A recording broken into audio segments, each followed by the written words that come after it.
есептер жүргізілді, қаржы мені бізге өздерінің ұсыныстарын берді.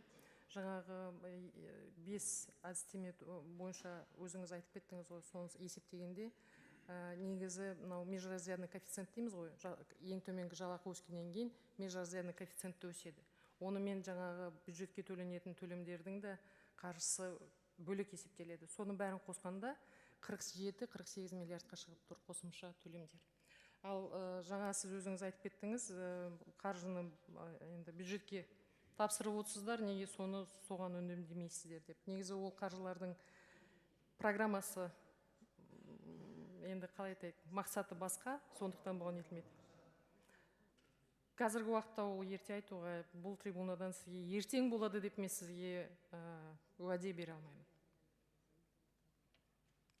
Екінші сұрақ бойынша, жаңағы 30 кісіде 18 кісінің негізі мүддесін қорғап бердік. Арғарай біз өзі халықтың арасында түсіндірме жүргіземіз. Негізі сондай жағдайға тап болсаңыздар, бізге арыздансаңыздар, біз сіздердің мүдделеріңізді қорғаймыз деп. Арғарай жалғастырамыз жұмысты.